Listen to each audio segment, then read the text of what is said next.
We are covering all the fallout this morning. We begin with Rachel Scott, who was at the rally last night. Good morning, Rachel. George, good morning to you. We were, in fact, at the rally on the press riser, just about 100 feet away from where the former president was standing as that gunfire erupted.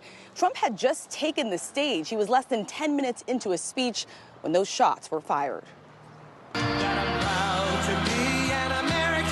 It should have been a normal campaign rally by former President Donald Trump.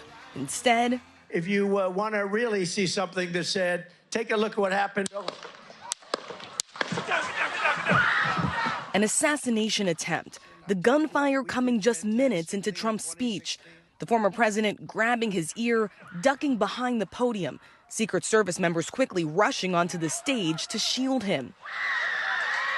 The crowd just feet away, running for cover as agents lift the former president to his feet. Let me get my shoes on. Hold on, your head is bloody. So we got to move to the closet. The blood on Trump's face visible. As he's hurried away, the former president pumping his fist in the air. An armored SUV rushing him to a local medical center. Trump saying he was shot with a bullet that pierced the upper part of my right ear, but was safe, returning to New Jersey last night.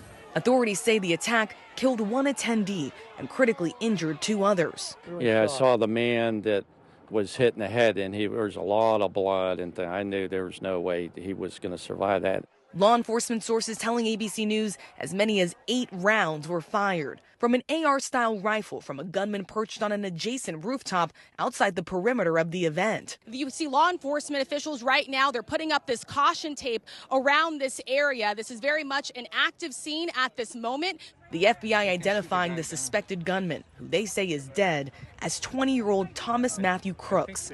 Trump posting on Truth Social this morning, "We pray for the recovery of those who were wounded and hold in our hearts the memory of the citizen who was so horribly killed. In this moment, it's more important than ever that we stand united and show our true character as Americans." President Biden addressing the nation, calling for unity. It's one of the reasons why we have to unite this country. We cannot allow for this to be happening. We cannot be like this. We cannot condone this. The White House later confirming that Biden and Trump spoke by phone, though not releasing details of the conversation. Last night's rally was slated as the last before Trump heads to Milwaukee for the Republican National Convention, where he's set to accept his 3rd Republican nomination for president and announce his pick for vice president. All 3 potentials, Ohio Senator J.D. Vance, Florida Senator Marco Rubio, and North Dakota Governor Doug Burgum reacting to last night's attack, as well as House Majority Leader Steve Scalise, who was shot and wounded in an attack at a congressional baseball practice back in 2017. It's alarming to think we came this close to not having him with us. Thank God that he's okay.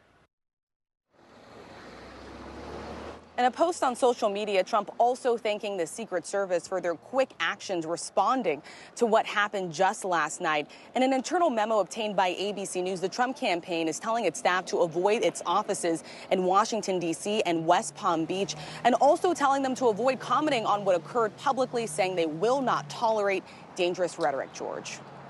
And Rachel, you were there on the scene last night. It must have been a surreal and quite scary experience.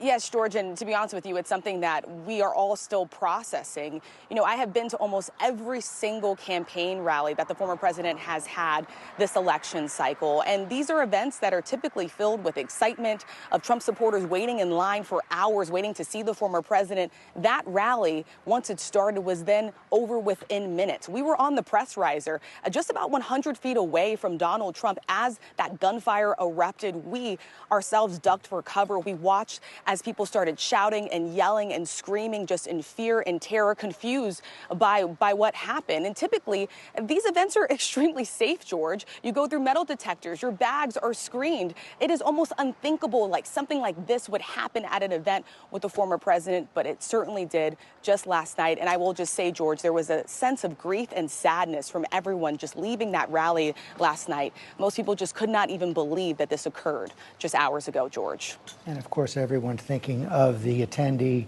who was killed and the others who were seriously injured. Rachel Scott, thanks very much.